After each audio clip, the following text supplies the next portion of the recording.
Well, in the Republican contest, Ron DeSantis might be losing ground not just to Trump, but to Vivek Ramaswamy. The conservative media personality, Candace Owens, has hailed Vivek Ramaswamy's campaign, tweeting on Wednesday, quote, "Congratulations at Vivek Ramaswamy. Everything DeSantis' campaign promised to be is what Vivek's actually is. He is running a classy campaign, earning respect by giving respect to Trump supporters. Without a doubt, DeSantis failed because of his influencers and comms team."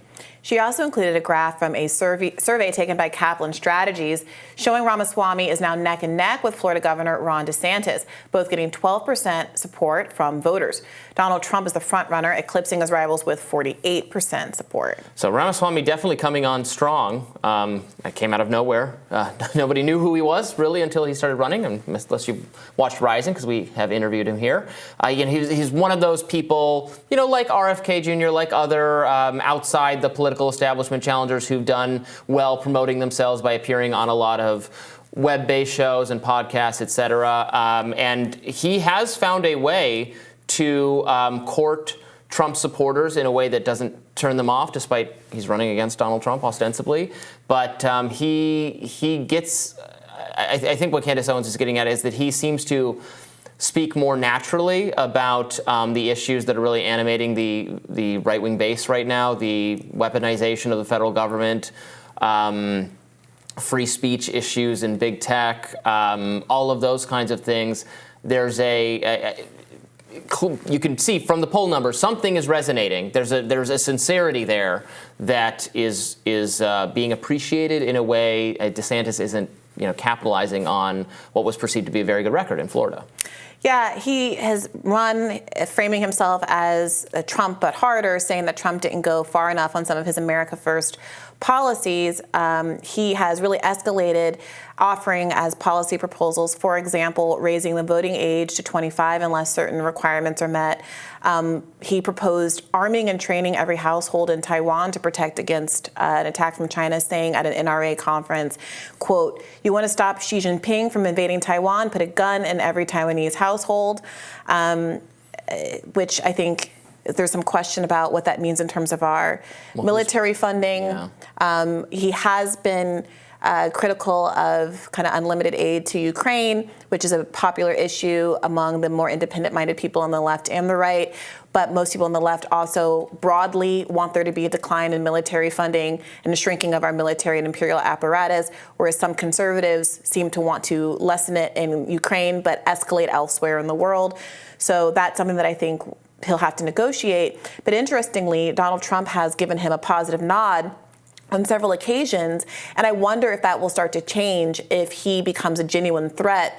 In the number two spot among challengers, in the same way that happened to Ron DeSantis, who I think it became very clear at a certain point that they were no longer able to have this kind of vague allyship that they had had before Ron DeSantis actually entered the race and started polling. That might not happen for Ramaswamy. Maybe he's running to make a name for himself and get his message out there. But he unlike DeSantis, could be a number two choice theoretically. Oh, you mean as a VP? Oh, yeah. I just meant that once he is the number one challenger, is Donald Trump still going to say these friendly things about him, or is a competitive instinct that we've seen so often from Donald Trump going to kick in? Trump will obviously never pick DeSantis to be VP. There's too much actual acrimony there.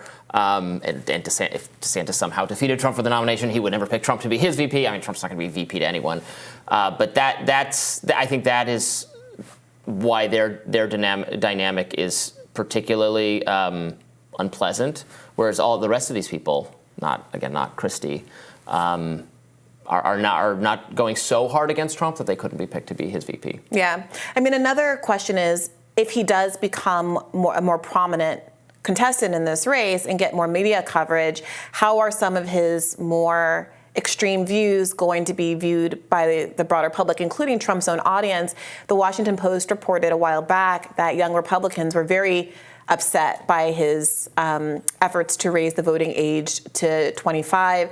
There's been a lot of controversy around his desire to end birthright citizenship, which people across the political spectrum see as a kind of indifference to our constitutional principles, and also perhaps hypocritical, given that his ability to run for president as a first-generation immigrant or child of first-generation immigrants is contingent on the reality of birthright citizenship. And is this an issue of someone trying to pull the ladder up behind them and shrink rights that they themselves have benefited from? And I would say that's a good thing. So, is this going to be one of those DeSantis situations where he starts to wilt a little with more attention, not because of some of these personality defects that Ron DeSantis has, a lack of charm, awkwardness in social situations, I think Vivek Ramaswamy presents very well, but because the policies that he seems to be foregrounding, some of them are popular, popular in this section. I think the things you described are popular with the right-wing base, for sure. You think raising the voting age to 25 is a core issue and getting rid of birthright citizenship? I would believe that would be popular with a lot of right-wing primary voters. I don't think raising the voting age is necessarily something people are really just thinking about in general. Just like people aren't really thinking about wokeness and Disney and focusing on those kinds of things and not the material uplift of the American people. I mean, this is someone who's largely self-funding his campaign because he made a fortune in biotechnology and pharmaceuticals. He talks a lot about lifting people up economically. You won't like or agree with the policies that he proposes to do that, but he talks a lot about opportunity. I mean, he's unapologetically pro-free market, pro-capitalism. He thinks less government intervention in our economy will rise all the... How is that going to raise the fortunes of poor working class people who are facing the crisis of automation, incredibly high housing costs that have risen, 40% over the last 30 years, excuse me, a failure to raise the minimum wage since 2009. I mean, the people who are in that cohort, many of whom liked Trump because he did make a full-throated critique of the trade policies that sent so many American jobs overseas.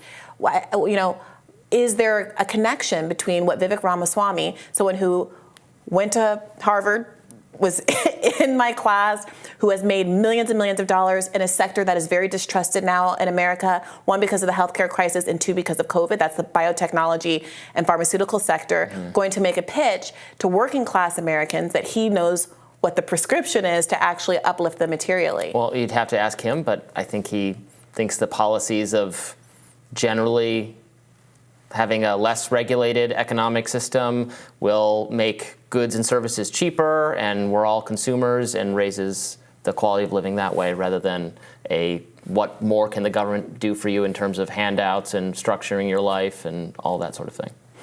All right, so the pitch is no more handouts for you, trickle-down economics. We'll see if that helps Vivek Ramaswamy continue to rise in the polls. We'll have more rising. Yeah, all right. What? I mean, what do you think conservative? That's what. Again, he's running for the nomination for the Republican Party. We're talking about what is raising his standing. But even Trump didn't do that. Donald Trump ran on free trade was bad, and I'm not going to cut your Social Security, and we're going to end endless wars. That's a populist pitch. Now, whether or not he was honest about that, whether or not he actually executed that when he was in office, that's a populist pitch.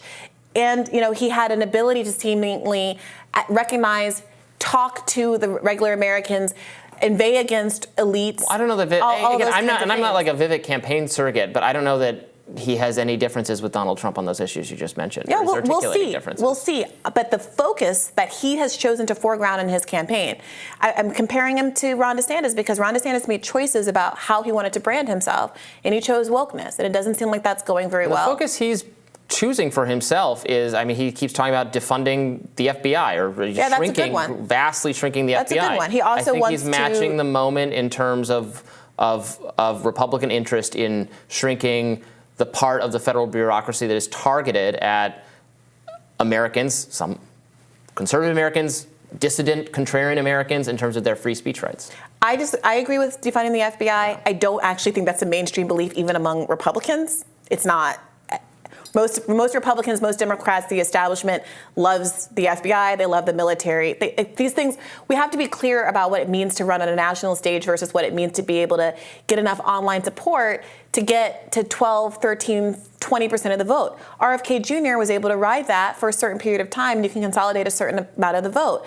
But are you going to be able to get enough people together and invested in you who have less fringe interests than defunding the FBI, or he also wants to defund the Department of Education, with people having their kids in schools that aren't able to go to private schools, the likes of which Vivek Ramaswamy was able to avail himself of, are they going to have the guarantees with his administration that their kids and their educational opportunities are going to be taken seriously?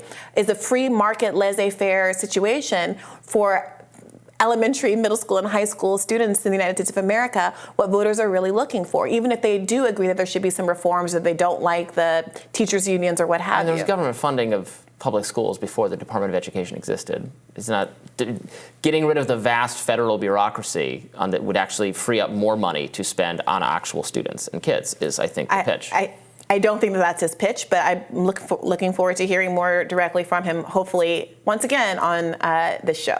More Rising after this.